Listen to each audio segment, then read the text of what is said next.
about to begin.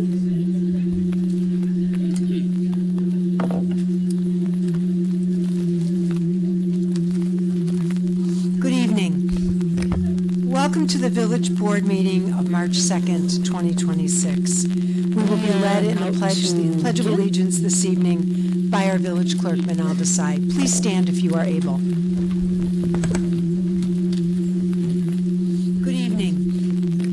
Welcome to the Village Board meeting on March 2nd, 2026. We will be led in the Pledge of Allegiance this evening by our village clerk, Manal Desai. Please stand if you are able. Justice for all. I call this meeting to order, and I ask that our village clerk, Manal Desai, to please call the roll. Trustee Pierce-Lovan. Trustee Schechter. Here. Trustee Kamani Levy. Here. Trustee Robinson. Here. Trustee Iverson. Here. Trustee Lisa-Levy. Here. Mayor Thomas. Here, and we have a quorum. The next item on the agenda is to please call the roll. Is there any Trustee Pierce-Lovan. Trustee Schechter. Here. Trustee Kamani Levy. Here. Trustee Robinson. Here. Trustee Iverson. Here. Trustee Lisa-Levy. Here. Mayor Thomas. Here, and we have a quorum. Ms. Yamauchi, I'll recognize you if there's something you, or if someone was indicating. Trustee Schechter. Yes, you are. Please, if Trustee Kamani Levy. Here. Trustee just Robinson. if you'd approach and just let us know which item you'd like removed. Trustee Lisa-Levy. Here. Mayor Thomas. Here, and we have a quorum. Ms. Yamauchi, I'll recognize you if there's something you, or if someone was indicating. Trustee Schechter. Yes, you are. Please, if Trustee Kamani Levy. Here. just if you'd approach and just let us know which item you'd like removed. Trustee Lisa-Levy. Here. Mayor Thomas. Here, and we have a quorum. Ms. Yamauchi, I'll recognize you if there's something you, or if someone was indicating. Trustee Schechter. Yes, you are. Please, thank you. Just if you'd approach and just let us know which item. That matter will now be placed on the regular agenda. We'll put it in minutes last week when it's over to the Corporation Council report as a regular line item. So we don't need any particular motion? Nope. Okay, so with that change, I would ask for a motion as amended. Is there a second? Trustee Pierce-Slovan, will the clerk please call the roll? Trustee Pierce-Lovan. So we don't need a Trustee Schechter. So with that change, Trustee I would ask Kamani Levy. for Trustee Robinson. motion as Aye. amended. Trustee Iverson. Is there a second? Trustee Lisa-Levy. Pierce-Slovan. Aye. Will the clerk Thank you, please and the call motion passes. I'd like Trustee to point Pierce-Lovan. out, as always, that part of our consent Trustee agenda, there are two Schechter. things I'd like to Trustee mention. Kamani Levy. First and most Trustee importantly, Robinson. we had a number of new Aye. appointments to boards and commissions as part of what I'm now calling the class of 2026. I've lost count, but we are probably up to somewhere between 75, maybe even flirting with 80 new appointments to village board and commissions since August. I see one of our new appointees here, Ms. Chandra Jong, who we just approved service on the Commission on Family Services, and Christina Thomas, Perez Thomas, and Trudy Turner, who is appointed to the Sustainable Environmental Advisory Commission. So I welcome you both. Again, you join a strong group.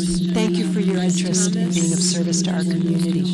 The other thing I'd like to do is just take a moment to, with personal privilege, to thank my colleagues for once again approving my service to represent the village of Spokane and the Board of the Solid Waste Agency of Wilmington County. In 1992, I was hired as Swank's fourth employee, and having a seat at the table to continue to have a voice in the agency's good work for both sustainability and, importantly, to the village's fiscal responsibility, joint purchasing of solid waste management and disposal services. So, and having a seat at the table to continue to have a voice. Next item on our agenda is public comment. This public comment period and the one at the end of the meeting is for addressing the village board on items that are not included as part of tonight's agenda. Each person is allotted up to a precise 3 minutes. Please note that this is an opportunity on our agenda board to hear from you, and we will not likely respond, and we allow at the beginning time for up to 10 speakers. One final note, speakers who comment during the first public comment period may not speak again during the later public comment period. I see we have a line, Ms. Burjan, and we will not likely respond, and we allow at the beginning time for up to 10 speakers. One final note, speakers who comment during the first public comment period may not speak again during the later public comment period. I see we have a line, Ms. Burjan, by federal agents or imposters. I urge this board to please bring this ordinance to a committee and vote as soon as possible. For months, while masked gunmen drove wildly and threatened to assault and abduct guys from our community, we were told that the police could do nothing. We know that's not true. The police are legally allowed to do much more, and this ordinance, which has been reviewed by legal experts, provides the needed guidance. Per this ordinance, police will respond, attempt to verify the identities of reported agents, try to protect the constitutional rights and safety of civilians, and record the supposed agents' actions to pursue accountability. Police officers could serve as witnesses with a secure chain of evidence with body cam footage that would be more reliable in a court of law than civilian cell phone footage would be. Police presence itself might also discourage and prevent escalating violence by federal agents. There's no time to waste here. CBP has stated their intent to return to our area with escalated action this month. We must be prepared and cannot leave civilians alone to face harassment, assault, and kidnapping. Residents must know what they can expect from police if they call 911. The message so far has been misleading. The village told residents to call 911, but many who called were told by dispatchers that the police could not respond to reports of supposed federal agents, regardless of the agent's criminal behavior.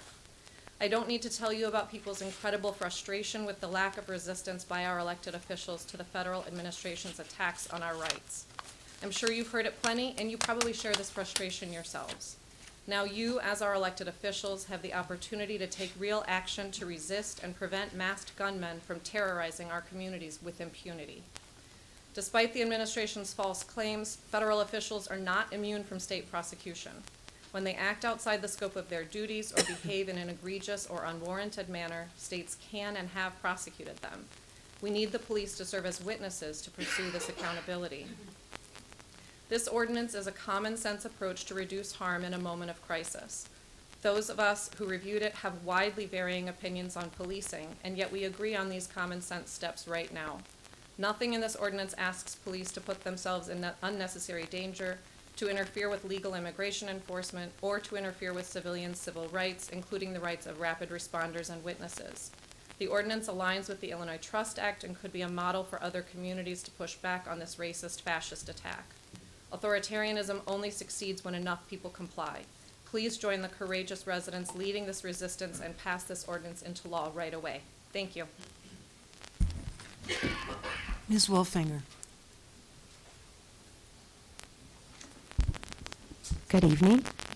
Vicki Wolfinger, Skokie resident. Good evening, Mayor Tennis and trustees.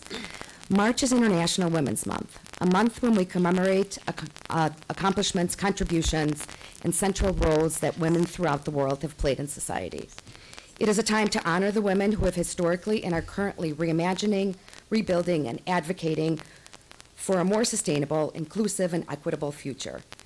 Those women sit in this chamber and at the dais today, and for that I'm grateful. In the past few years, our society has appeared to be moving backwards. We have witnessed and personally experienced an increase in harassment, stalking, disrespect, personal slander, and misogyny. We have continued to persevere and serve our communities. In fact, locally, women have continued to run for office and be elected to some of the highest offices. If you are paying attention, many of our elected bodies are run by majority women. As you can see, I brought some friends. In the audience today are women and women identifying elected officials, past and present. There are local unelected leaders and public servants in many capacities. We're here standing in solidarity with you, our elected female and female identifying elected officials. After watching months of disrespect, misogyny, harassment, and public personal attacks of the elected women at this dais, we're here to stand up and say we will not stay quiet and allow this behavior to be normalized. We will not quietly stand by and allow attempts to erase all of your accomplishments by those who choose to disrespect you. We're here to stand with you and stand up against those who refuse to acknowledge the incredible work you have accomplished since taking office. Since your election to the highest offices in our municipality, we have watched you re-energize, reimagine, reorganize, revisit, and rediscover a village vision. It has been inspiring to watch you communicate and make difficult decisions with your fellow colleagues in a cohesive, respectful, community-driven, and thoughtful manner, even with divergent opinions. You have transformed these chambers into what government should look like: respectful, thoughtful, transparent, human-focused, honest, and brave. This is what good governance looks like. It's not your responsibility to do personal favors for any individual. It is not your purview to change systems to appease one demanding individual. It is not your responsibility to become someone's personal servant or accept personal slander. Good governance is to consider all needs, all opinions, all community members, all staff, and make difficult decisions to drive our village in the right direction. At times, policy and decisions will cause disagreement. We must continue to sit together and keep ourselves focused on what is best for the community as a whole. You are an example of who our kids should be watching. In the famous words of the Honorable Ruth Bader Ginsburg, women belong in all places where decisions are being made. You are exactly Ms. who you belong. Wolfinger, with much regret, I have to stick to the clock. I'm nothing if I'm not consistent. Thank you. Before the clock, Ms. Ulrich. before it starts, I have a quick question on procedure. I can't address this board with another question after this, at the end? With another No, subject? it's once, Oh. yes. Thanks to this individual. Okay, go ahead. Hi, my name is Alanka Ulrich. I'm a Skokie resident. I am deeply frustrated by the conduct of one individual in this village. I'm more than frustrated, I'm damn angry. And a small group of individuals who attend nearly every board meeting and repeatedly use public comments to deliver the same grievance week after week. Public comment is an important democratic tool, but is not meant to be monopolized or used as a platform for harassment. The residents of Skokie should not have to endure repetitive accusations, inflammatory signage, and personal attacks at every meeting. Disagreement is part of democracy. Disrespect is not. Every member of this board, every woman, and every member, deserves to be treated with dignity. Week after week, I have to observe this individual engage in what I consider to be insulting, harassing, and inappropriate commentary directed at elected officials. That behavior undermines the very civic values we claim to uphold. This board was elected by the majority of Skokie voters. Mayor Tennis received more than half of the votes, and the remaining candidates split the balance. That is a decisive outcome. Yet the criticism and hostility began the moment this board was seated, before it was even given the opportunity to lead. It is difficult to ignore the fact that our newly elected mayor is a woman. In my view, that may be contributing to the tone and persistence of these attacks. I love this village. I have served this village. I understand that there's always a learning curve for newly elected officials. That is natural and expected. With time and experience, leaders grow stronger and more effective. But growth requires space, civility, and good faith engagement. Harassment and animosity and rudeness has no place in Skokie. We can disagree, but we must do so with respect. Thank you.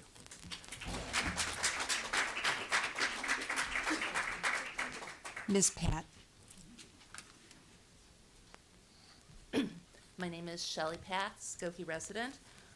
At the last village board meeting, the 4600 Main development was approved with an allowance for the developer to pay a fee in lieu instead of creating affordable units.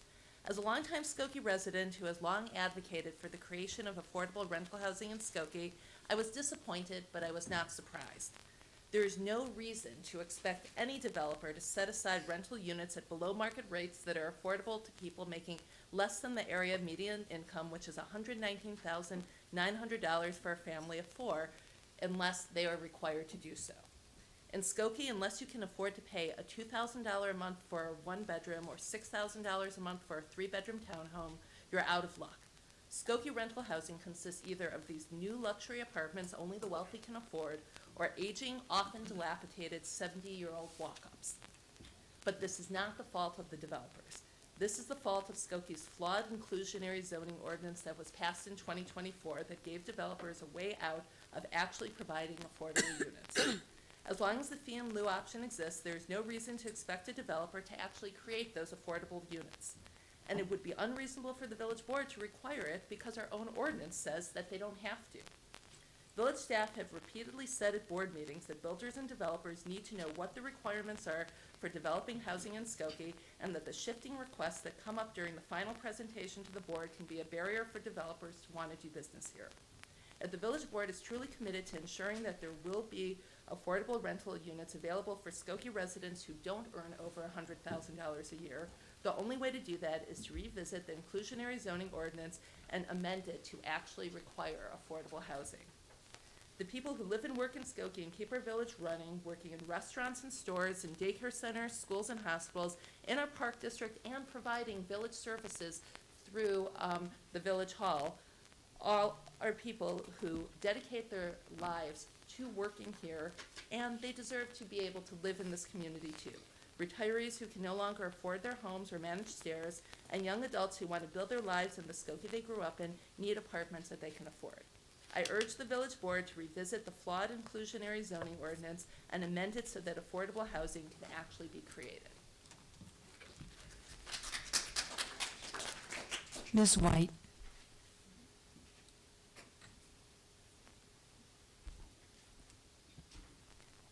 I'm not going to say anything serious.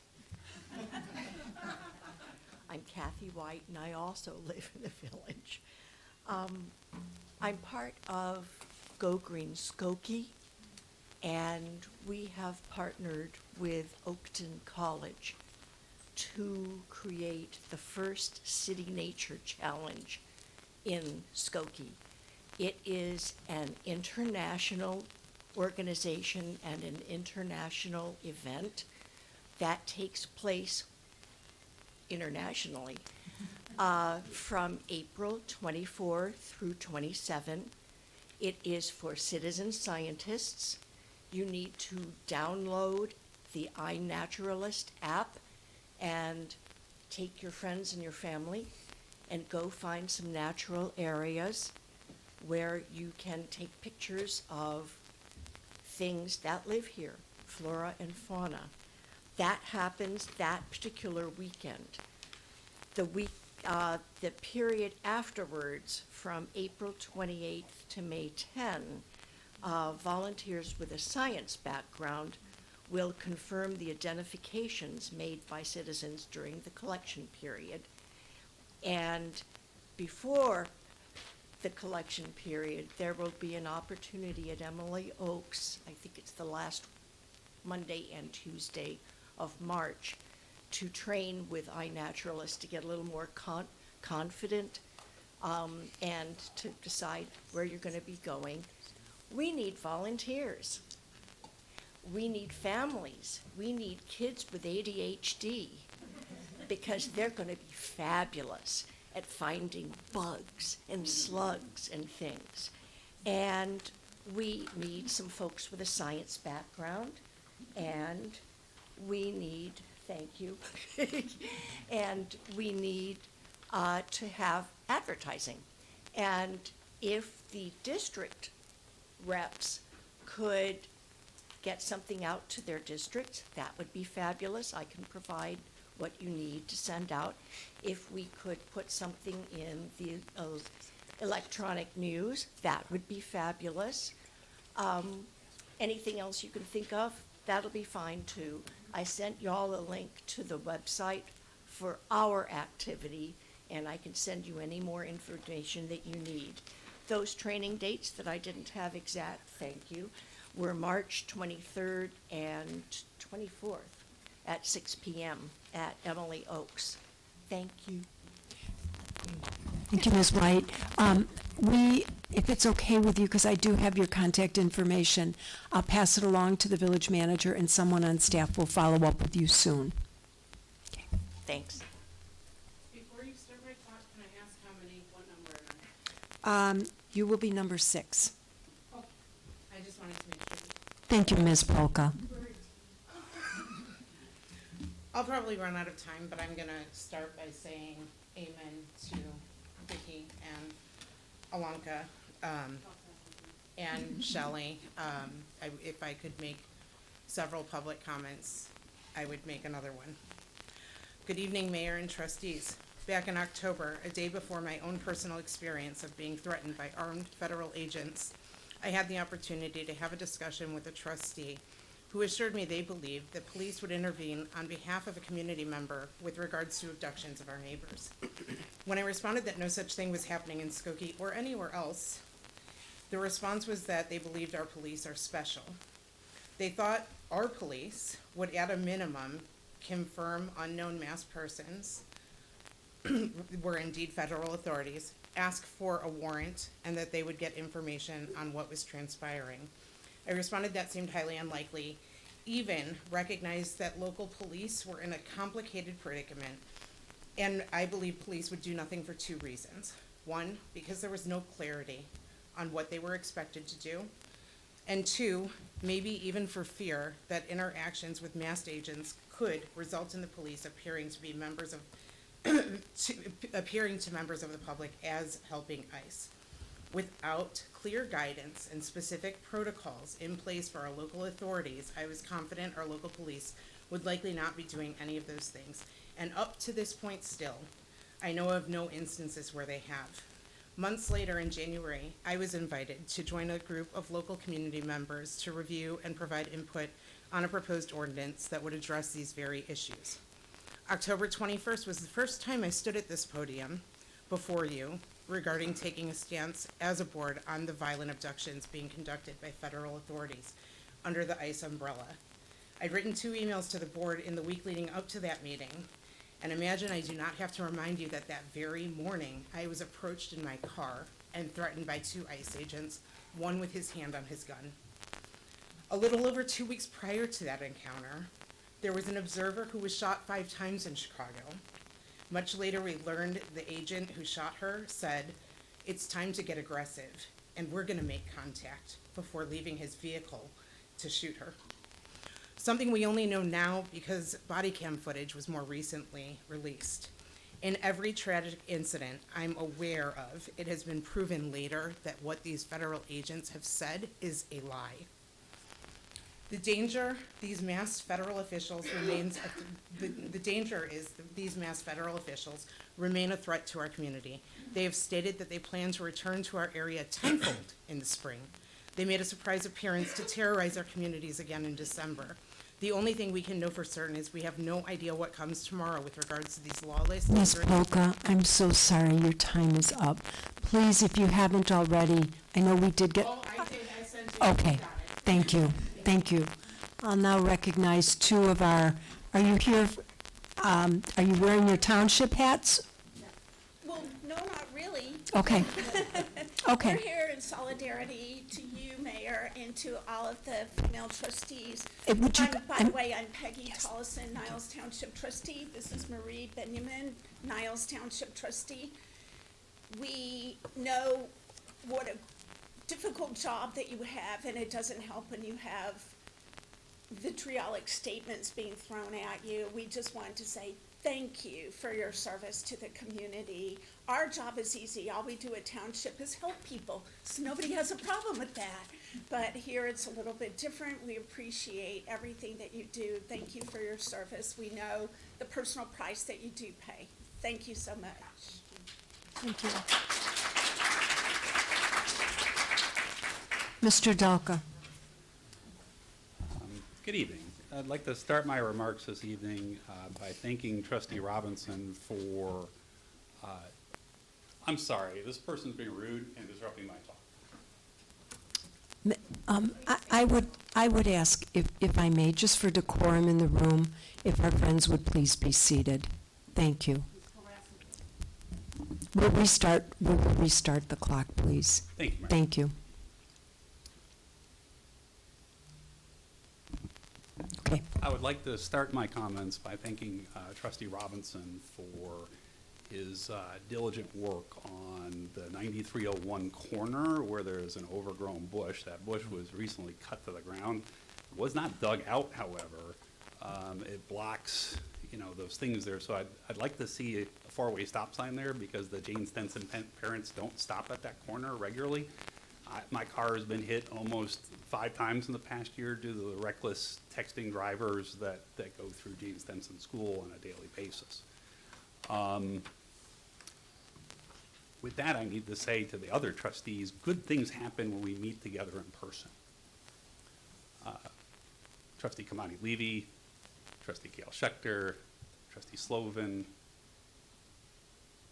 Trustee Iverson, have all, since December, promised to meet with me in person, but we have not done so yet, and I invite you to do that so we can create positive change in this village the way that Trustee Robinson did with that one issue. There's many other issues that need that attention. We appreciate that.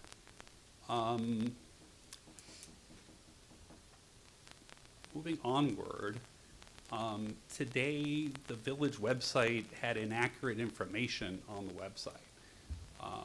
The Foreign Fire Board was supposed to meet at 9 a.m. this morning, and the website says that. Matter of fact, the website still says that. When I and others arrived for public comment this morning at 8:55 for the 9 a.m. meeting, we were told that the meeting wasn't taking place because Fire Chief Eichner could not be there today. If Fire Chief Eichner can't be there and a meeting needs to be canceled, it should be taken off the website before the business day of the meeting occurs. I view this last-minute cancellation as a violation of the Open Meetings Act. I called 911, and I had police officers record my 3-minute comments on incident number 260302051, and I asked that that be entered into the record at whatever point in time the Foreign Fire Board actually does meet. I asked the village manager to review procedures to make sure that type of thing doesn't happen again, because I think it's inconsiderate to advertise a public meeting that isn't being actually held. I also haven't seen any communication between the village and AT&T and other fiber internet providers in the past 2 weeks since being here and having a constructive conversation with Mr. Lockerbie after the meeting. I welcome your outreach, sir, and I hope we can make progress on that and other issues. Thank you. Ms. Kabir. I am a former Skokie resident. I was born here in 1970. I don't want to waste my time, but I work in a Skokie Village establishment, and I'm a retired Skokie teacher. October 21st was the first time I stood at the podium before you regarding taking a stance as a board on the violent abductions being conducted by federal authorities under the ICE umbrella. I'd written 2 emails to the board in the week leading up to the meeting, and I imagine I do not have to remind you that on that very morning, I was approached while in my car by 2 armed agents, one with hand on a gun and threatened. A little over 2 weeks prior to my own encounter, there was an observer who was shot 5 times in Chicago. Much later, we learned the agent who shot her says it's time to get aggressive and we're going to make contact before leaving his vehicle to shoot the victim. Something we only know now because of more recently released body cam footage.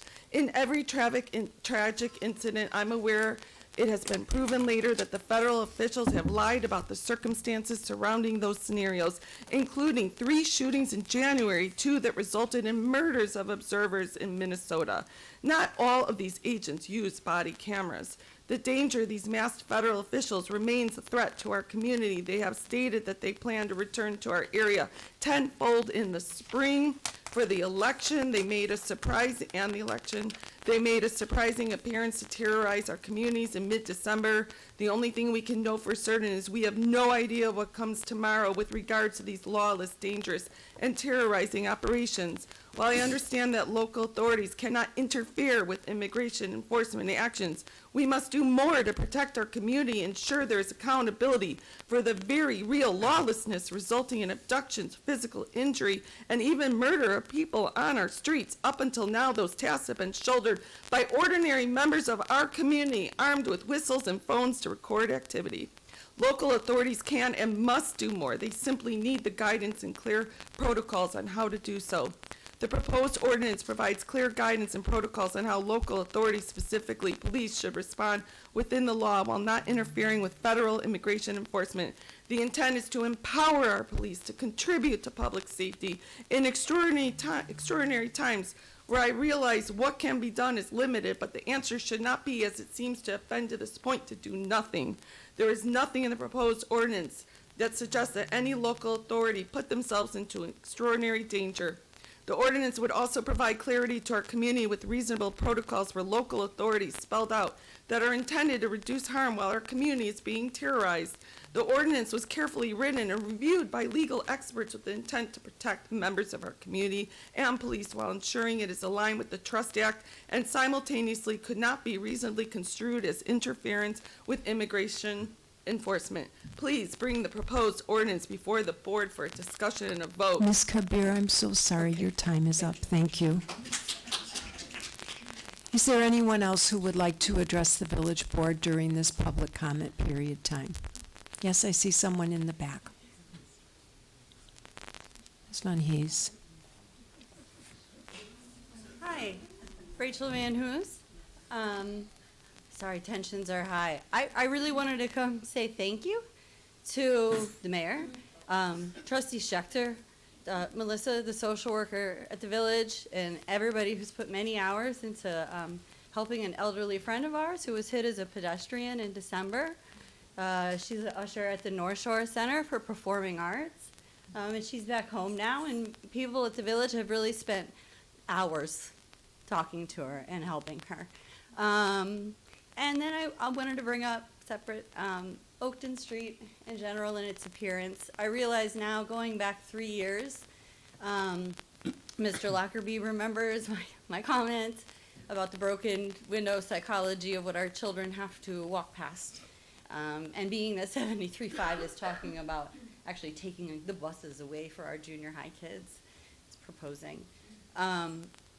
What our kids would walk past on Oakton, it's just dilapidated. And they did, 3 years ago, the commercial landlords had them put coverings on the windows, but those coverings are 3 years old.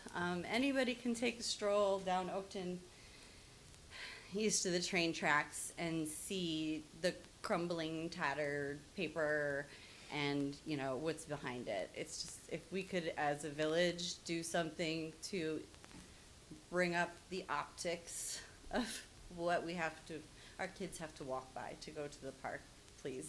Thank you. Thank you, Ms. Van Hoos. We are at 10, but our friend Ms. Yamauchi, please go ahead. We'll extend it by one. You don't have to wait till the end of the meeting. Okay, I'm a short one. Emmy Yamauchi, resident of Skokie. I just want to add my support to what Carrie and Kim said, as well as Lisa. I am in support of any kind of ordinance or any kind of policy statement that will give clarity to what the police can and should do if they are called to the scene of immigration enforcement. I think the board should also remember that this has a trickle-down or a domino effect, because it will also have some kind of impact on the ability of first responders, of ambulances and EMTs to get to the scene of any kind of incident where either a victim or a bystander or a neighbor may be injured and in need of help. I think all of us remember the scenes in Minneapolis where there were doctors and nurses on the scene and they were physically prohibited from rendering aid. And the ambulance attendants had to park at the end of the street and run down the street with a stretcher. So I would ask you to remember that in any kind of ordinance or policy statement. Also, concern about, I realize you cannot forbid sale of vacant property, but to take a careful look at any large buildings or warehouses that are getting sold and who they are getting sold to and what their ultimate uses might be, and whether or not there are zoning ordinances or waivers or whatever that can be denied when warehouses are turned into basically detention facilities. Lastly, while I agree with Shelley Patt's remarks about affordable housing, on-site affordable housing, the board does have tools at its disposal, even in the terribly flawed inclusionary zoning ordinance. And that is, you can start denying fees in lieu as the default position that developers take. Thank you. Ms. Amiucci. We will now close this public comment period. And the next item is the report of our village manager, John Lockerbie. Thank you, Mayor Tennis and village board members, and good evening, everybody. Item A under my report this evening was approved as part of tonight's consent agenda, and that completes my report this evening. Thank you, Mr. Lockerbie. The next item on our agenda is the report of our Corporation Counsel, Stephen Elrod. Good evening, Mayor and Board. I have three matters on my on the Corporation Council's report. One was approved on your consent agenda, and that was the ordinance creating the new Skokie Youth Commission in the form that it was first presented to the village board at your February 17th meeting. The other two matters are on the agenda for consideration this evening. The first one, and I'll go in the order that they're on my report, is one that was removed from the consent agenda. That's an ordinance approving at second reading the modified review or the modified site plan for the development at 5202 to 5250 Old Orchard Road. I know, Mayor, that there's someone in the audience that wants to speak concerning this matter. The village board considered this in first reading in January 20th and recommended that we proceed forward. But if you'd like to hear that, member of the audience, and then the board can consider the ordinance. Is there anyone who would like to address the village board about this item that was removed from the consent agenda?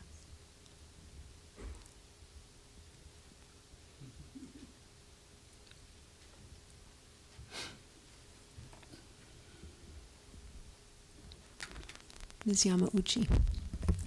Sorry, I think my only point was about the fee in lieu. If that developer had enough time to switch developers, switch his plans and everything else, he had time to factor in planning for on-site affordable housing units. And the board should take that into consideration. Thank you. Any discussion by the board? Trustee Schechter.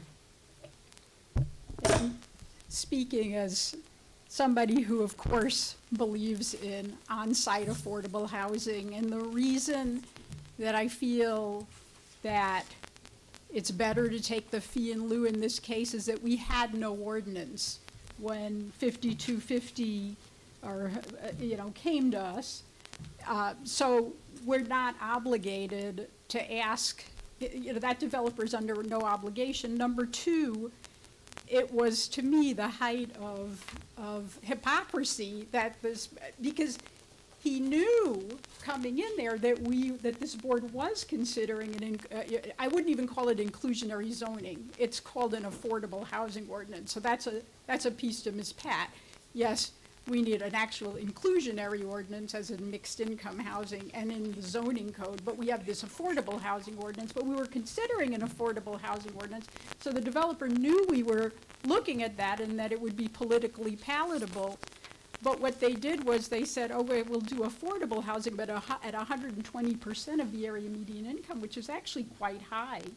And when I did the calculations at that time, when that vote came about, and then when we were discussing this in January, I looked on Zillow, and I found that every single unit that would be a studio or a one-bedroom in the village was actually affordable. Everything on the market was affordable at that income level. So it just felt to me like, why would we be asking for units that are actually at above the market rate? So, Thank you, Trustee Schechter. Anyone else? If not, I'd ask for a motion to approve modifications to the previously approved site plan for a mixed-use development located at 5202-5250 Old Orchard Road. Is there a motion? Trustee Pure-Slovan, second by Trustee Lissa Levy. There's no more discussion. Will the clerk? Oh, Trustee Robinson. Yeah, I'll just mention. Sure. Yeah, I know it's not the best ordinance, and I think we all know that. But just to reiterate, we didn't have the ordinance then on the books, so it's hard to hold them accountable for a law that wasn't there yet. I just wanted to reiterate that point. Appreciate that. And I believe we all recognize, I can't speak for all of us. What I recognize is that that ordinance was a start. It was a start by the prior board, and that is appreciated. It gave us the groundwork to start from. So thank you to our colleagues who served on that board. Will the clerk please call the roll? Trustee Lissa Levy. Aye. Trustee Pierce Lovan. Aye. Trustee Schechter. Aye. Trustee Kimani Levy. Aye. Trustee Robinson. Aye. Trustee Iverson. Aye. And the motion passes. Mayor, the third item on the Corporation Council agenda is another ordinance that has been previously reviewed by the board. It's here on second reading. This is the minor amendments to Article 2 of the Village Code, or Chapter 2 of the Village Code, concerning the Office of Village Manager and the Office of Corporation Council to allow a firm like mine to serve in the position of Corporation Council while still having members appointed by the village serve in the Corporation Council's office. It was discussed at length at your last meeting, and it's here tonight on second reading. Thank you, Mr. Elrod. Are there any questions or discussion on item C for the ordinance amending the governance provisions of the Village Code concerning the offices of the Corporation Council and the Village Manager? Is there anyone from the audience who would like to address the board on this matter? If not, will the clerk please call the roll? Trustee Lissa Levy. Aye. Trustee Pierce Lovan. Aye. Trustee Schechter. Aye. Trustee Kimani Levy. Aye. Trustee Robinson. Aye. Trustee Iverson. Aye. And the motion passes. Mayor, finally, there is a request for a closed session pursuant to Sections 2C1 and 2C4 of the Illinois Open Meetings Act to discuss respectively a personnel matter and a matter in which the board is acting in a quasi-judicial or quasi-adjudicative body. Is there a motion? Thank you for Trustee Kamani Levy, second from Trustee Keith Robinson. Any questions or discussion? Anything from the audience?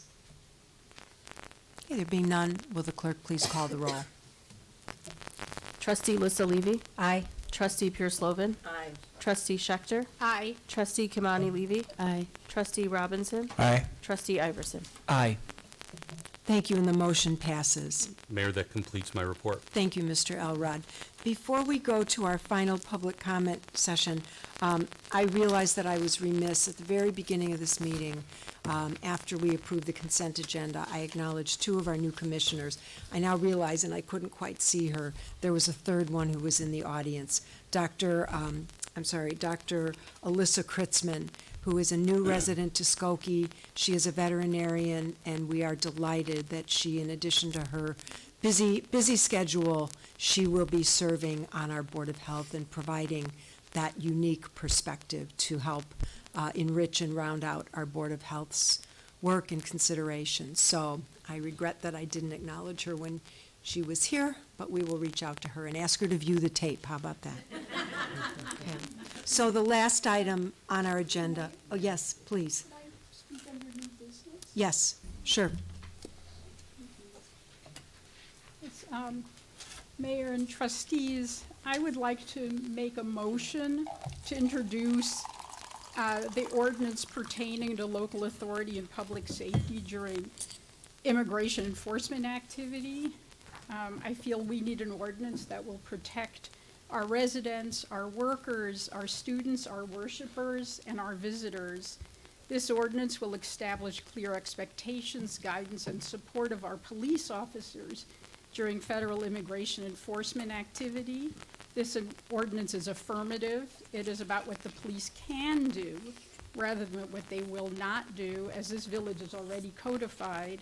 That is that they will respond and take action against excessive use of force. They will serve as reliable witnesses in requesting credentials from purported agents. In having an ordinance with clear rules, Skokie shows that it has the backs of our police as well as our residents in complying with their duty to intervene. So I would move that our village manager and legal department prepare for a first reading and open discussion at the next village board meeting, March 16th, the ordinance pertaining to local authority and public safety during immigration enforcement activity that I sent to each member on February the 6th. There has not been such an ordinance that's been approved by another municipality, and so I would just ask for the motion not to bring back an ordinance at this time, but for us to talk about concepts, if that's the board's desire. It's a very nuanced and complex concept, and to bring back an ordinance would be advancing many, many steps. And so I would just caution us that there's a lot of nuances to the various components. We're talking about federal government, we're talking about oversight board process that exists with the federal government, but there's limitations and frustrations with that. There's just a lot of nuances to this process.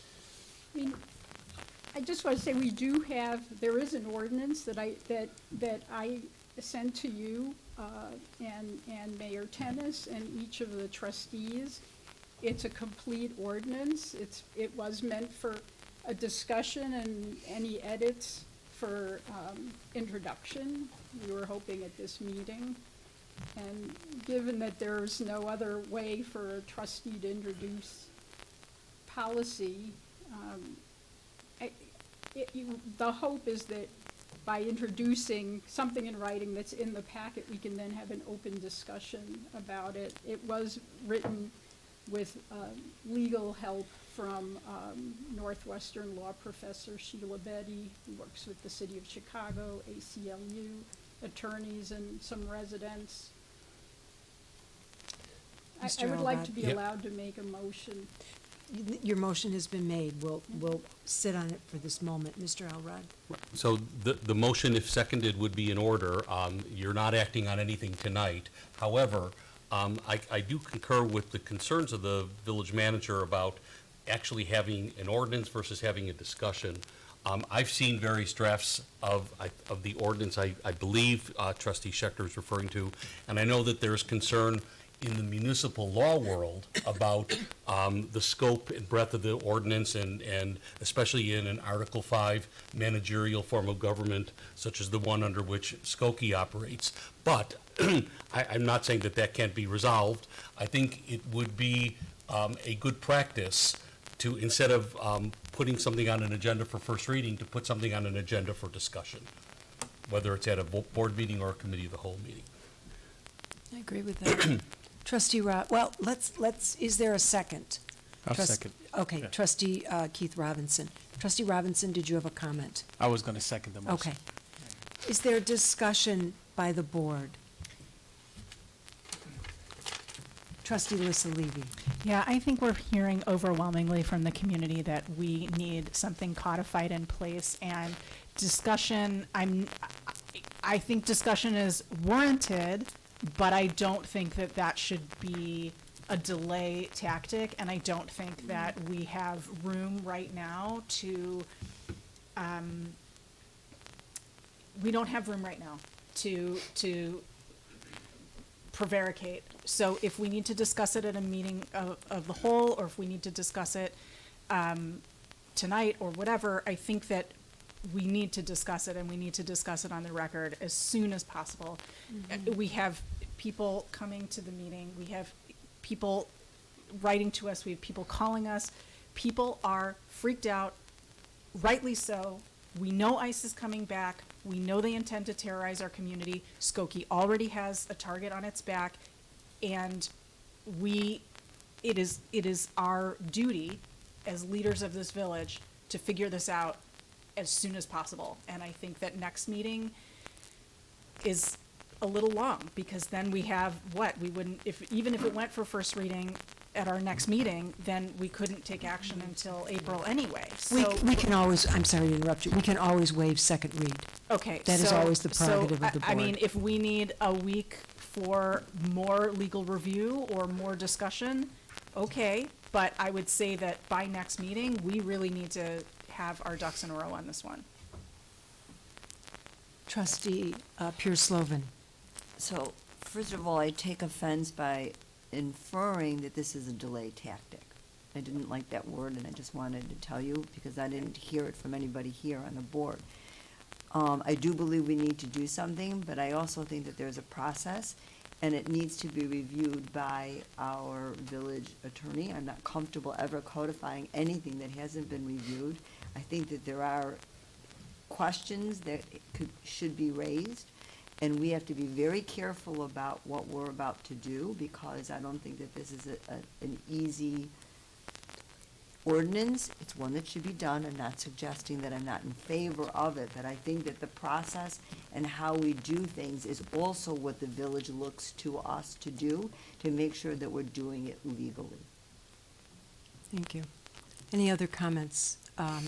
I'll go to trustee Robinson and then back to trustee Lissa Levy. Yeah, I'll just mention that I think anything is, I'm an educator. I think anything needs to be looked at and critically engaged and informed. I think that's a part of the process. So the good, the bad, the ugly, you know, we're gonna lean on council to really educate us and the community about what the concerns are, what the pros are, what we can do, and what would be the challenges. Thank you. Trustee Lissa Levy. So I agree that we should have legal review, fine, but we're also talking about process.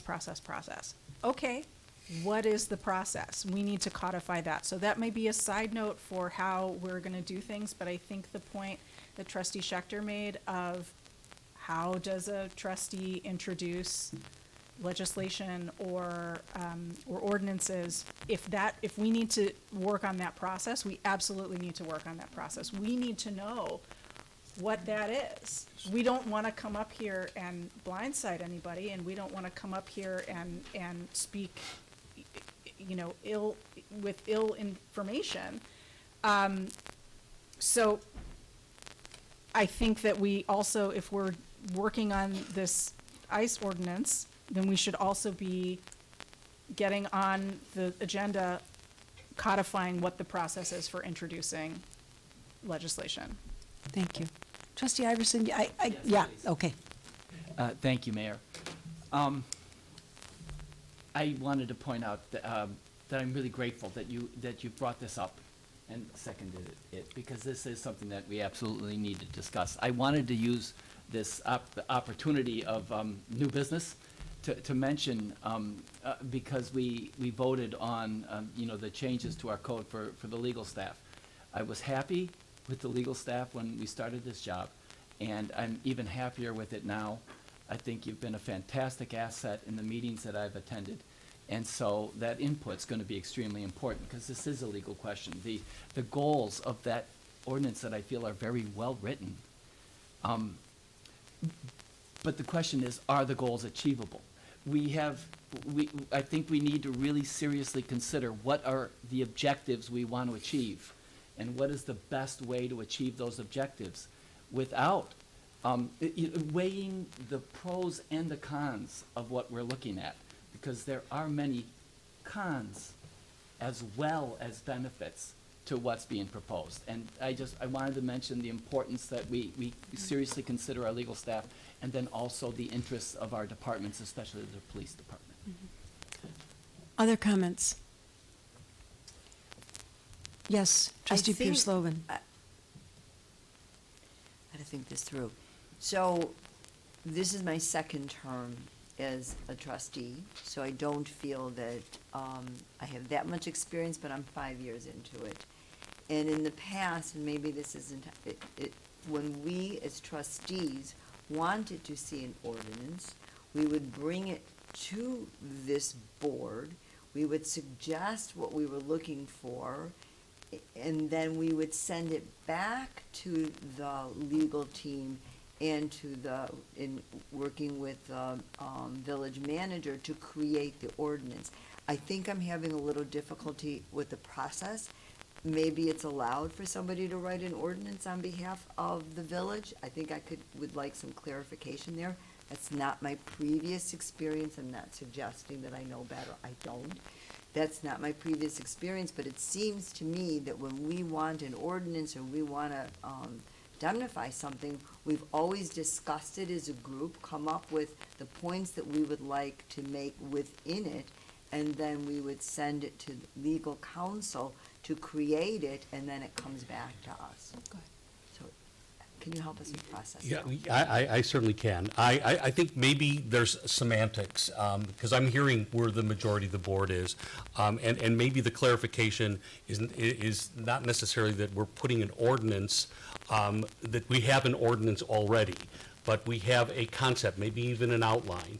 And the direction is now, if this motion passes, is for the manager and the corporation council to draft an ordinance for first reading for the very next board meeting. And I think that's the point. We'll take into account the input that trustee Schechter has apparently in written form. I've not seen it, but, and whatever other ideas other trustees or other organizations have, including Northwestern University, happy to get all the input. But I think if we frame the motion as a direction for the attorney, for the corporation counsel and the manager to draft an ordinance, as opposed to saying, here is an ordinance, I think our process will be clearer and purer. I wonder, I think there's a couple, thank you, I think there's a couple, oh, trustee Kamani Levy, did you have your? Well, go ahead. What I was going to say is I think there's a few ways we could go. I think we could have the manager and our corporation counsel work on something. Certainly the police department would be part of those discussions.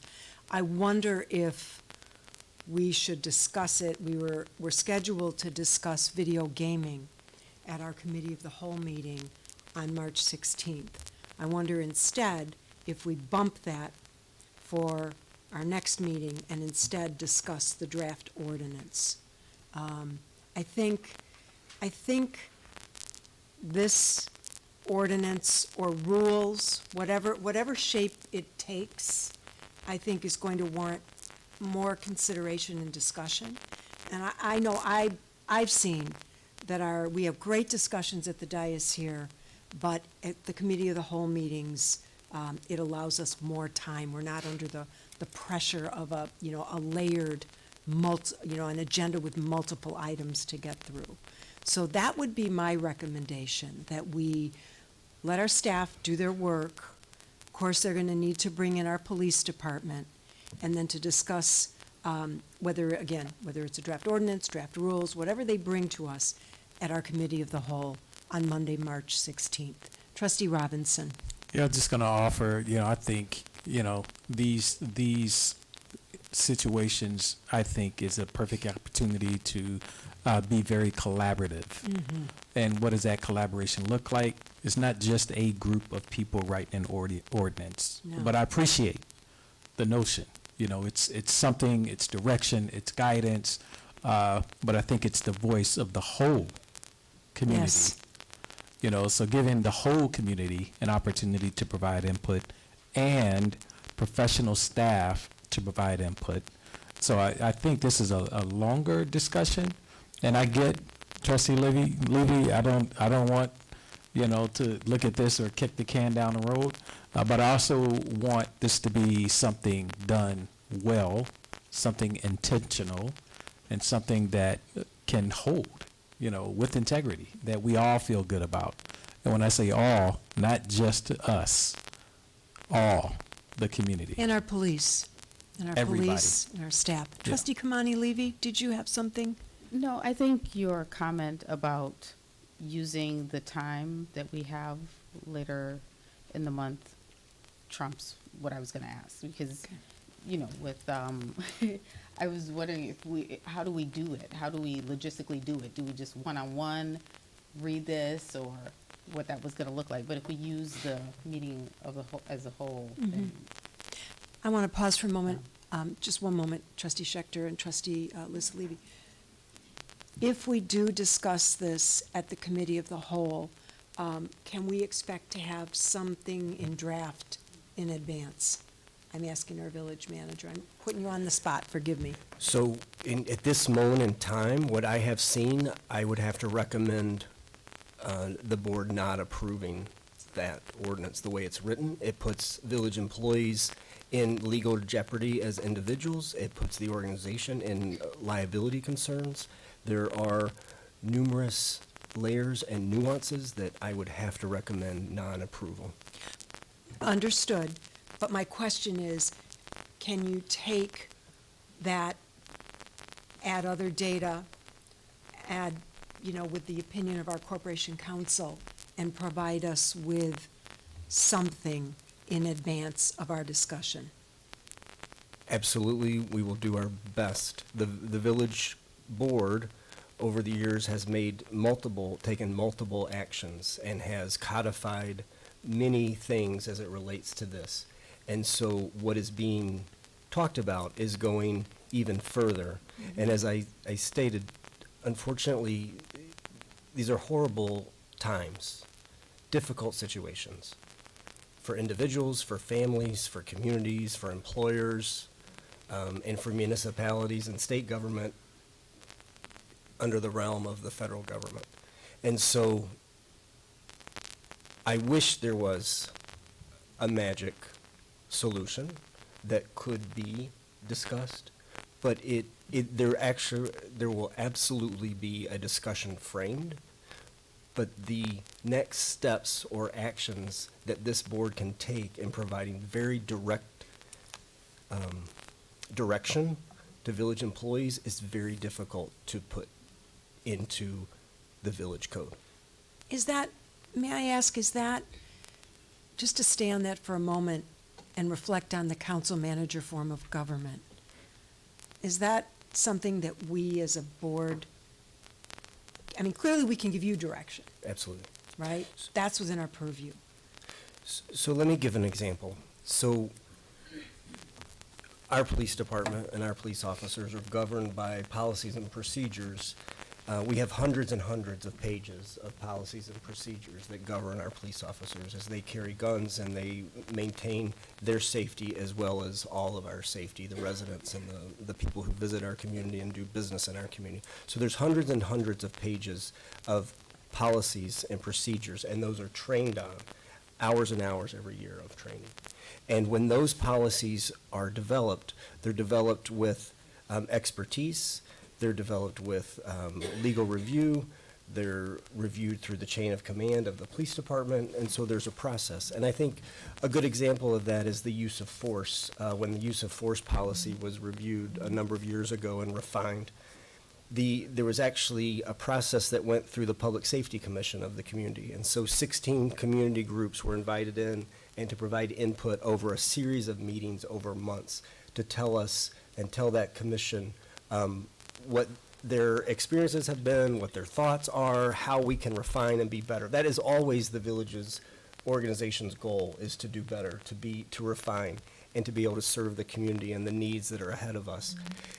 In that situation, it was a very public process. Actually, Mayor Tennis, in your former role as the Director of Marketing Communications, you were the lead facilitator and leader of that process along with Police Chief Baker. And so that's an example of a policy use of force that was developed very methodically. And so one of the things that is being talked about by many people who are frustrated with the federal government and the Homeland Security and specifically the Border Patrol employees is the way that they're interacting with people that we live with, our neighbors. And the challenge there is that the federal government is responsible for the oversight of that. And because of the frustration, people are talking about municipalities becoming that oversight. And then that means perhaps that a police officer would be in the position in the field of making a judgment call of whether or not what is occurring before their eyes is within federal protocol. And our village employees are not trained on that. Our village employees are trained on our protocol, including our police officers. And in a use of force situation, by our protocol, every single body cam that is present, that footage is reviewed to see if the policies and procedures are followed. In the moment, a peace officer has to make split-second decisions. And when we're considering having village employees put into that position, we're asking for them to put themselves in harm's way, the organization's in harm's way, and the individual. And so it's very difficult to come up with a way to deal with the frustrations that we're all experiencing from a municipal perspective. And so that's the difficulty in putting it in an ordinance or codifying, whether it's through the village board, the village manager, the police department. It's getting into those nuances where the board has already provided very specific human relations codes, ordinances that have been codified in the village code. And so we have set the foundation, we have set the expectations. The village's philosophy is clear, and so our employees know what is expected. We serve all residents. We provide the services regardless. We don't ask questions. We provide village services. And when people call 911, the police chief stood at the podium months ago and said, if you're experiencing something where the police can help advocate for you, you call. And so people call 911. Now, some people will say that they didn't like the response that they got. But our employees are expected to follow the law. We cannot have our employees go above the law. And that's where the tension sometimes exists. Thank you. Trustee Lissa Levy. Okay, so I just want to say a few things. First of all, I think most of us sitting on this board expected to be dealing with speed bumps and stop signs and building permits and budgeting. And very few of us expected to be dealing with the implications of what's happening on the federal level. We are in uncharted territory. It is very challenging, it is very difficult, and emotions are running high. But that is also the reality of our situation. And when we find ourselves in a situation like this, I agree that we don't have jurisdiction over the federal government. All we have jurisdiction over is making sure that we're preserving the dignity of our community. And we're not asking for officers to put themselves in harm's way. This ordinance is basically asking for official documentation of what's being seen. That doesn't sound to me like we're asking anybody to go above the law or interfere with federal enforcement. We're just saying, please show up and turn on your body camera. Please show up and ask for identification. And I'm not sure why that would be controversial in the least. It's very, I understand also that we want to tread lightly and we want to make sure that we're not doing anything that violates the law.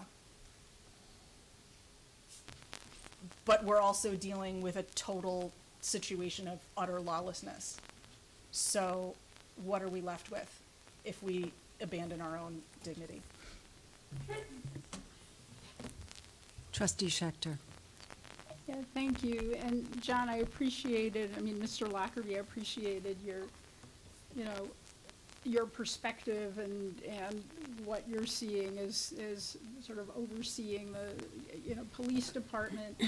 But like Trustee Lissa Levy said, we're asking for fairly common sense, straightforward actions like showing asking these officers to show credentials. And my understanding, I have to say my education on law enforcement has, gone up exponentially, but there's something called chain of custody, and which means that when police turn on their body cameras, that evidence that they are recording is actually much more reliable because it is vetted and seen through various, scrubbed through whatever our systems are than when people take pictures on their cell phones. So this sounds like something we would discuss in detail at our committee of the whole.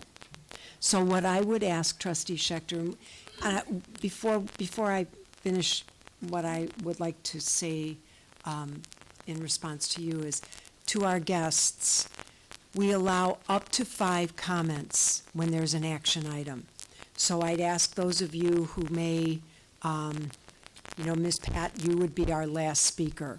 So if you're in the order, unless some of you want to cede your position, Mr. Finkelstein, I regret that there would not be an opportunity for you to address the board. Yeah, yes. Okay, so trustee Schechter, what I would ask is if you would consider modifying your motion that we discuss this matter at the March 16th, 2026 Committee of the Whole meeting of this board. What would be then the time frame after that? What would we be looking at if, because a committee of the whole is not. We can't take action, so sure, what it would be, and I'm gonna ask our corporation counsel and village manager to jump in if needed, but if there is consensus of opinion reached that night, we could do a few things. We could, we could expect to have it on the agenda for our April 6th meeting. If there are items that are left unsettled, we could possibly, there could be a number of steps. We could have our village manager work with our police chief and our corporation counsel to finalize some of the details, send us something in draft form, have us express any questions or concerns. If there's none, it could proceed to the agenda. Are there other options I'm not thinking of? Well, I would frame it this way, Mayor, Please. with respect. Please. If you're considering something at a March 16th Committee of the Whole, the fastest and, the fastest track it could be on is, if there is consensus, to put it on April 6th for first and final reading Right. combined, which would eventually be the same thing as if it were at the March 16th Village Board meeting. So that's the fastest, and then you can take it from there as to how far out it could go. The earliest it could be is complete first and final reading on April 6th. April 6th is the board. Yes, next board yes. Trustee Robinson. Yeah, I just wanted to thank Mr. Lockerbie. You know, it's perspective is what we need. And I know we're going to hear a lot of perspectives. But certainly there's ways that we can tighten up the language. There's a ways, you know, the point is to, what are the unintended consequences, what's there, what's not there. That's, to me, that's the realness of the discussion. So I'm looking forward to the discussion. You know, I hope that it will be amended. We can move forward. We can have a rich discussion. And it also gives staff an opportunity to go back and research and bring more information. I know Mr. Lockerbie he just shot, you know, kind of really off your hip, and you brought it, you know, so I appreciate that. But I'm sure you have more that you can probably provide more insight and information to this team. And we need to hear from our police department as well. Yeah, everybody. Yes. Thanks. Trustee Schechter, I'm going to ask again if you would consider amending your Well, motion. Can this ordinance that I had sent be considered as a basis or feed into? That will be up to our corporation counsel and our village manager. I'm sure there will be components of it that they will draw out. What I might suggest is, I know you've been working on this for some months. I didn't see it until the end of January. But had you come to us in December, we might be further along. I mean, You know, I did send this to you on February 6th. I saw it, I didn't hear about it until late January.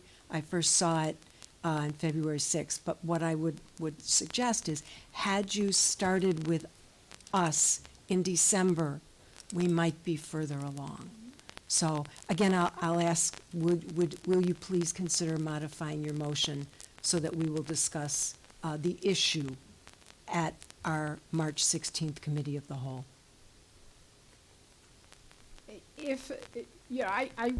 I would modify the Thank you. motion, you know, under the understanding that we have a discussion and that we would have something in the April meeting and.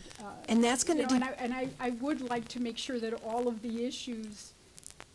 Staff will go through there carefully. They've already looked at it.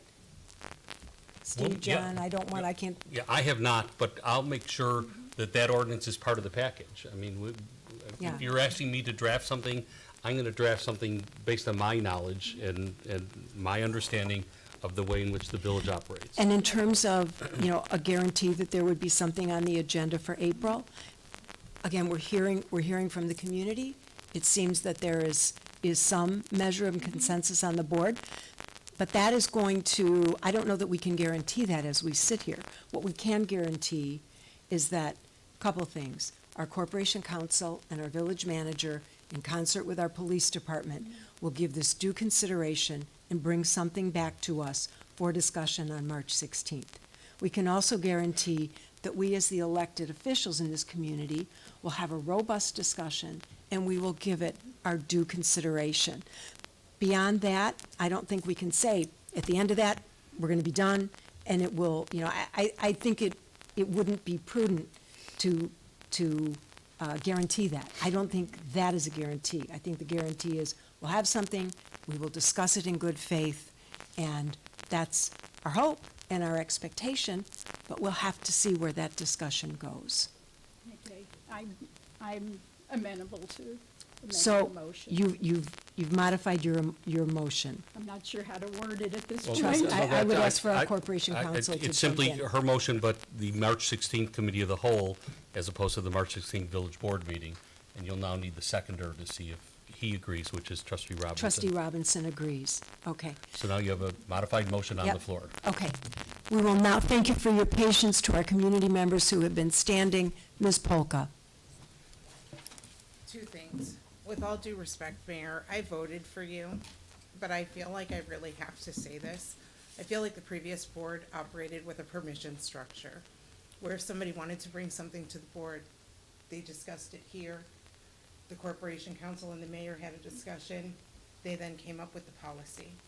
Every single one of you up there was voted to represent us. And every single one of you up there has a voice. And I appreciate that Trustee Schechter worked on an ordinance to bring to all of you. And I would be remiss to not jump up out of my chair when Trustee Schechter said that she sent it to all of you on the board on February 6th. This meeting almost went into final comments. Trustee Schechter asked if she could introduce new business. It was going to go a second meeting without even a discussion, had she not interrupted and asked to bring up new business. And now all these things are brought up. John Lockerbie talking about all of the reasons. Were any of these things said to Trustee Schechter before tonight, between February 6th and tonight? And why was this not brought up for a discussion before? You can be a collaborative board, but please understand that I respect you. This is not a monarchy, the same way our federal government is not a monarchy. So any trustee should be able to put together legislation, bring it to the corporation council. Trustee Schechter, I can guarantee you, I didn't see the email she sent to you, but I'm guessing she didn't say that we have to codify this and keep it a secret from the corporation council. It was a starting point. The same way our group of ordinary citizens looked at it and had input, you all have input too. You've been sitting with it for almost a month. Ms. Ulrich.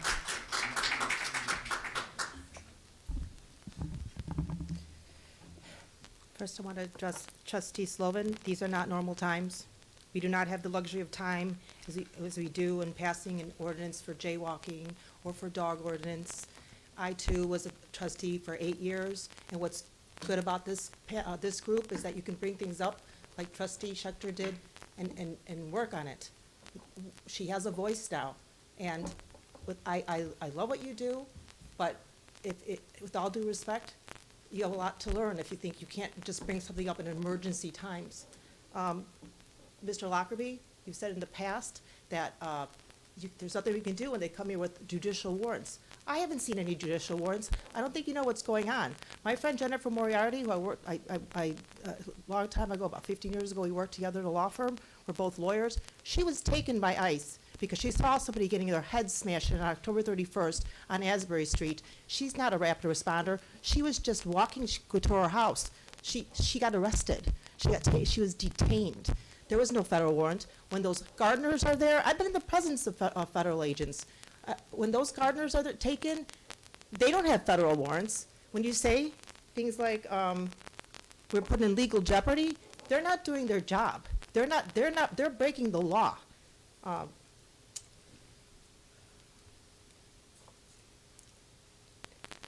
After all this is over, am I going to hear we were just following orders? We now have a fascist government. We will become a fascist country if we obey in advance and capitulate to unlawfulness. In this moment, ICE agents do not deserve the deference normally given to federal law enforcement. ICE is now essentially a paramilitary organization serving one person only. They wear masks. They do not present identification. Do our police department, can they wear masks? Why not? Because they're being held accountable, right? ICE agents think they have immunity. They have killed 2 people. And Mayor Tennis, before December, nobody was killed. Now they are. You can wait for me to get killed. I'm in process. I've been with federal agents.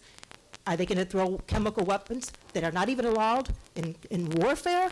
To us, you saw them on TV throwing chemical weapons at people. How can you say that the police department can't do anything? We can. We should have a town hall because the village needs something like that. We are all very upset and scared. We cannot live like this. We need to do something, and we have been a trailblazing community forever. We were the first people to pass the no smoking in restaurants. Why? We had the guts to do it then. We need courage now, and courage is contagious, and we should be setting an example for the rest of the country. This is just incredibly, I have nightmares. This is, my son left to New York, thank God, because I'm afraid for him. I'm a Latin American. I'm afraid for family members. This isn't how we should live. This is not what America is about. Thank you. Ms. Burjan. First of all, thank you for scheduling this for discussion. Thank you for not pushing this off farther. I will say I am, while I am grateful that that's moving forward, I'm also dealing with some pretty upset feelings. Mr. Lockerbie, with all due respect, I don't know if you've read the ordinance based on your comments. That this ordinance is very clear in giving clear guidance about what the police must do. It is not about go and intervene and put yourself in great danger and determine which is excessive. That's not what's in that ordinance. And if we cannot write an ordinance and direct our police officers to go verify if masked gunmen spraying people with chemical weapons are in fact federal agents or just some random Proud Boys, then what do we have police for? I'm sorry, I'm very upset. That is the bare minimum. Nick, stop the clock. 1 moment. Friends, I know you're excited, but it makes it hard for us to hear. Please go ahead, Ms. Burjan. You all have had time since the fall to figure out something to do. You have had this ordinance in front of you for almost a month. We do not have months to delay this farther like we had when dealing with other policies. We have to do something now. You've had months to do this. I appreciate that Trustee Schechter pushed this forward. I appreciate that she came to a handful of community members who have direct experience, who can inform exactly what needs to be in here, exactly how these agents are functioning. That was a good process, if you ask me.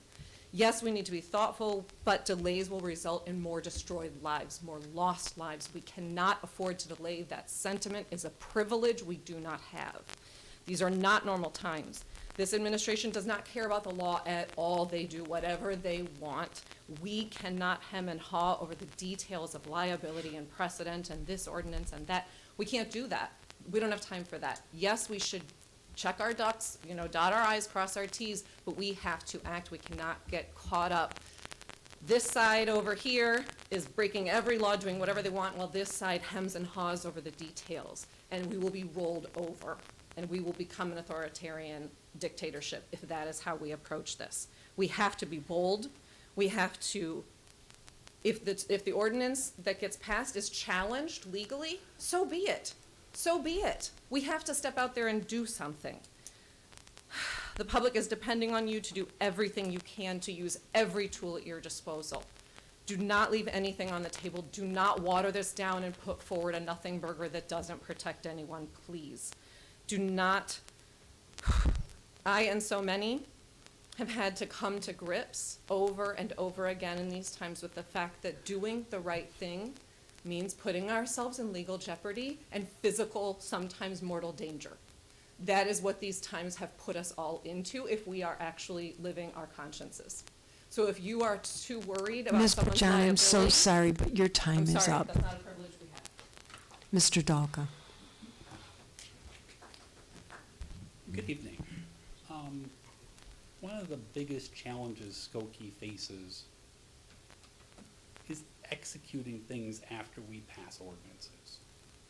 The last time many of these people, and the whole room was full, talking about their issue, which is relevant, we passed that ordinance, and it said that there was going to be no parking signs for ICE agents on every piece of village property. I've been to almost every board meeting since that time several months ago, and I don't see any signs in this parking lot. I also asked some members of the audience, they don't see any other signs that are there. Mr. Dalka, I'm going to interrupt you. There are signs that are posted in every of the village's 30-some parking lots. They are up, they are in place. Please proceed. They're not very visible, is what I'll say. I haven't noticed them. So my concern with adding more ordinances is the resources need to be put in place at the same time to do that. If we're concerned about extreme violence, we need a fourth ambulance. If we are concerned about the need for more police to show up to each one of these incidences, we need to fix the chronic understaffing that has existed in the police for the past several years. We have to look at that as a part of this discussion. Because if you don't have enough police to do the things that we're talking about here, the ordinance doesn't have teeth. And it does, Mr. Lockerbie is correct, it does expose the village to liabilities that it wouldn't have if we didn't have this ordinance. So I think this issue is extraordinarily complicated, and we need to look at those police resource issues, which are a pressing issue in many parts of this village already. On February 6th this year, this gentleman here came on our property despite the fact that we have no solicitation signs. I asked to file a complaint, and we didn't get one. The point I'm bringing that Mr. up for- Dalka, that's not germane to this. It is very germane to this, because this ordinance needs to say Skokie Police will follow the broken windows theory of Newark, New Jersey in everything that they do as a part of this ordinance, or it's meaningless. We need to protect all residents at all times. These people with their issue, myself with my issues, Imran Shah with his issues, every single trustee here. Crime happens randomly. We need better police, and we need better policy. And that means implementing the broken windows theory as a part of this ordinance. Thank you. Before our next speaker, I will say that I take great exception to Mr. Dalka's comment that we need better police. There is none finer than the Skokie Police. Ms. Pat. My name is Shelley Pat. I'd like to thank Mayor Tennis and the village board and Mr. Elrod and Mr. Lockerbie for having such a thoughtful and respectful discussion about the process and what to do. And even though the resolution, I'm not sure I agree with where the resolution is, but this is a very refreshing change to see village board take up a trustee's issue with such thoughtful consideration. And with this issue, Skokie is historic for doing things that can't be done. As Alanka had mentioned, I was making a list here. There certainly is the assault weapons ban. That Skokie passed an assault weapons ban, which was challenged in court, and I believe is still possibly, or well, the Illinois one is still being challenged, but Skokie stuck with it. The public smoking ban, which is not quite as serious as this, but I remember being in this chamber as business after business said that Skokie would be driven into economic oblivion if people could not smoke in restaurants. The same thing with opting into the minimum wage and sick leave law, when 80% of Cook County municipalities chose to opt out. And again, was in this chamber and hearing business owner after business owner saying that the board would be destroying Skokie and Skokie's economy if they carried through. And of course, as we all know, nearly 50 years ago, Skokie took a historic stand against hate speech with dubious constitutionality and chose to fight for the fact that Skokie was not going to allow hate in Skokie.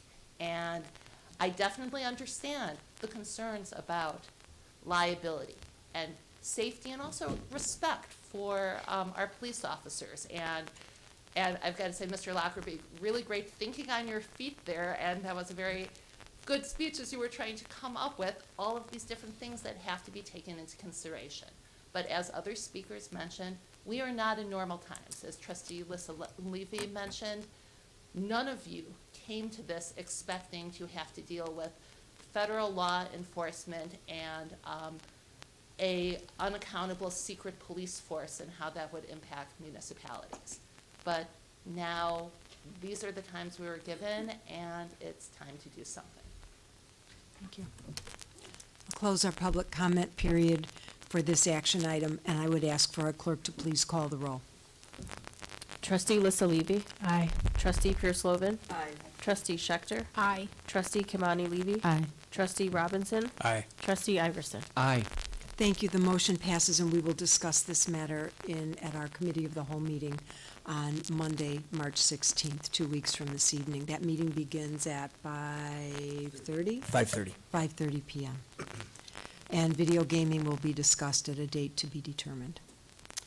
The last item on our agenda is our final public comment period. Is there anyone who has not yet addressed the board during our open public comment who would like to speak? If so, Supervisor Conagnasanti. Hi, everybody. Before I start, I want to just thank this entire room for showing up, for being a community of engaged citizens. I'm really proud to be a Skokie resident myself and to be among so many wonderful residents that are truly engaged in the civic process. So that's wonderful. Hats off to all of you. I am the Skokie, not Skokie, I'm the Niles Township Supervisor, and I want to recognize that two of my colleagues are here tonight, Trustee Benjamin and Trustee Tollison. And I'm really here to recognize the women who are sitting on this board. No shade on the men who are on the board, who we also love, but this is the beginning of Women's History Month. So good evening to Mayor Tennis, to all of the trustees. Thank you to everyone who came out tonight, as I said. Women's History Month began as a local effort in Santa Rosa before becoming a national recognition, and it reminds us that meaningful progress often starts in communities like ours, which has leadership that is grounded in service. You can see we have many women elected officials here that are standing and people who are standing with them. And we really honor these trailblazers who came before us, women who pushed boundaries, opened doors, and made possible for more voices to be heard in rooms like this one. Thank you. This month, I want to say a little something about something that we do at Niles Township. So this month, Niles Township is collecting feminine hygiene products to keep our food pantry stocked. Those essential items are not covered by SNAP benefits, and they are too expensive for many families. Period poverty is a real issue, and it holds back women who want to step into leadership and fully participate in both civic engagement and just really in life in general. So I'm here to encourage people to come out and to donate period products to the township and to our food pantry. And truly, that is it. Just a big thank you for your service, and thank you for the men who stand by these women in the service that they are giving to our village. So thank you to you. Think about all of the women in our township and help us with our effort towards making sure that all women have full participation in the active, and can be active in their community. Thank you. Thank you. Mr. Finkelstein. Eric Finkelstein, I live at 9725. I still own and officially live downtown Chicago right now. 33 years ago, I was in New York, and the Trade Center blew up. Okay, 6 people died, 1,000 people were injured, okay? 2001, okay, the government has new laws for immigration. You're in this country, you have to either, you violated the laws, okay? You cannot stay here, you have to file a green card application after 1 year you're in here. You have to leave. You cannot, people extending to stay here, okay? Now, Donald Trump has every right to get everybody off the streets because they have not applied for a green card. If you're here, you have to apply for a green card, get the papers done. Apply. What Skokie you do? We got this gentleman here, our lawyer here, he's a powerhouse, okay? We can get legal immigration, get the papers started for people. That's all they need to do is get their papers, and that's it. Okay? Skokie is smart. Okay? I've been here for 50 years already, okay? Now we can lead this thing, and all I do is get immigration lawyers to come here and get the papers started. That's simple, easy. If the people we gotta get them to come in, we gotta have lawyers for immigration. They charge a lot of money. People can't afford that. But the situation, you gotta have a green card, you can't, even if you have a visa to come in here, they don't leave. People do not leave this country, okay? They get tax ID numbers, or they're gonna work for tax ID, everyone's a 1099 here, okay? We have severe problems here in this country, okay? And it can be really simple. We can get people, they're gonna come to lawyers, we're gonna bring the lawyers here, get their papers started. They don't have to be scared. This is the way we have to do things, the right way. Otherwise, Trump is gonna, for the next 3 years, he's gonna clean house. Yeah, he's gonna clean house, absolutely. And that's what he's gonna do. And I think it's very sad. I mean, yeah, bring immigration people, get their papers started. That's the solution here. Not be writing ordinances would violate other things. And I know, as Rahm Emanuel said, I got know too much. You're gonna take me up, put some scotch tape on me or whatever. I like to talk. This is basic. It's all out there. Trump is talking about green cards, talking about immigration, they're breaking the laws. That's it. Get the people to start their papers. The immigration lawyers, they charge too much money. That's the biggest problem. And we can do it right here. Everyone come to Skokie. Mr. Finkelstein, your time is up. Thank you. Ms. Grodnicki. Ms. Grodnicki. Ms. Grodnicki, folks in the audience, thank you. Ms. okay, Mr. Koplow. Hi,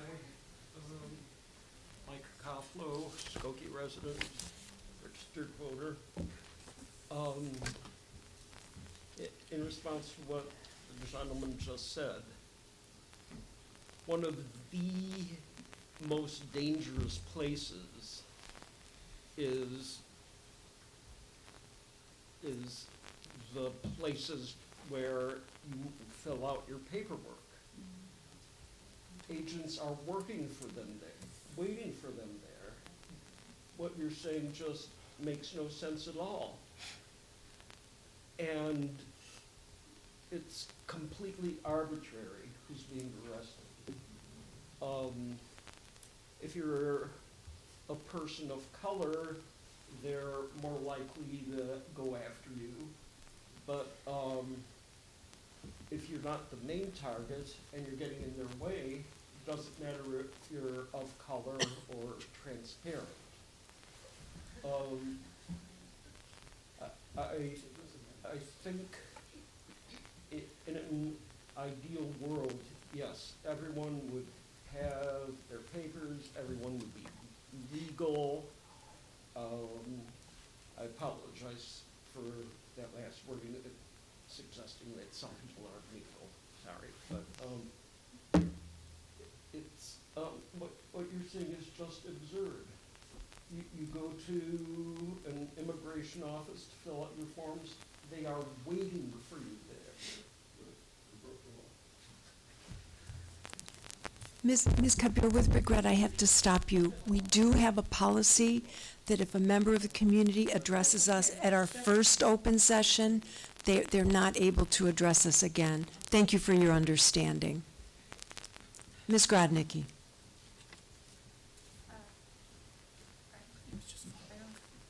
It's gonna come up in a second.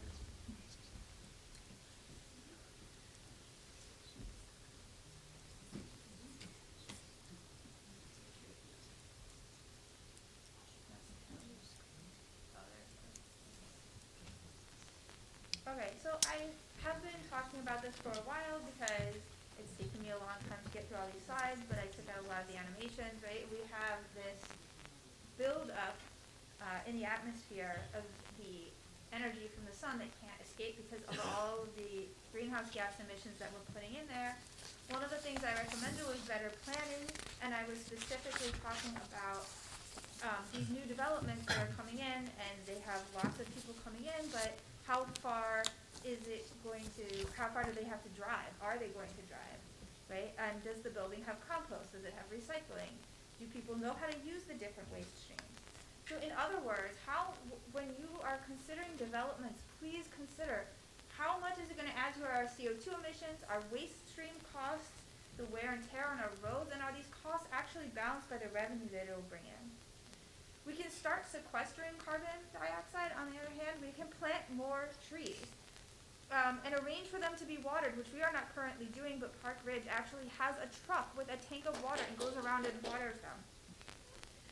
They not only sequester carbon, but they actually reduce the cooling cost. They cool the air, so they reduce the amount of energy that's needed to cool the buildings, thereby avoiding additional CO2 emissions. So not only are they taking CO2 out of the air, they're preventing additional from being put back in.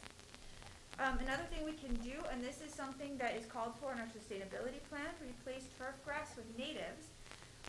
They have very deep roots, and they themselves sequester carbon dioxide. They take it in, they make it into their root system, and it just stays in the ground. And you avoid additional greenhouse gases because you don't need the lawn equipment, which is actually really disruptive, and we can talk about leaf blower ban down the road. And then you should plant even more trees.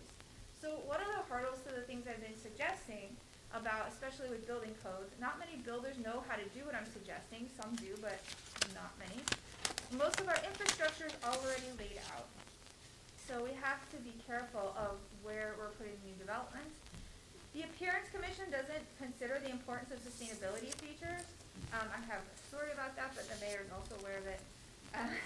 The building department's environmental checklist doesn't consider any of the things I've been talking about. And this is something we just talked about at the last CF meeting. And then there's the money, right? How much will it cost to build these buildings as passive house standards? But when you ask with sustainability initiatives how much it's going to cost, you're asking the wrong question. Really what you should be asking is, how much will it cost if we don't do it, right? What is the social and societal cost of carbon? This is something that I've told to the previous board, and I guess I'm going to have to tell you guys next time, but it's as the CO2 goes up and up and up, we keep seeing more expensive storms and more expensive storms. Thank you. Thank you, Ms. Grodnicki. Close this comment session. The final item, we need a motion to adjourn to closed session in accordance with paragraphs 2C1 of the Illinois Open Meetings Act pertaining to the consideration of evidence and testimony received in open hearing, and 2C4 of the Illinois Open Meetings Act pertaining to the review and discussion of a personnel matter and a matter in which the board is acting as a quasi-adjudicative body. It's opposite. 2C1 is personnel, 2C4 is... Okay, I'm reading the script as given, so consider it amended Got it. by our corporation counsel. Is there a motion? Moved by trustee Kamani Levy, second by trustee Lissa Levy. The Levys have it.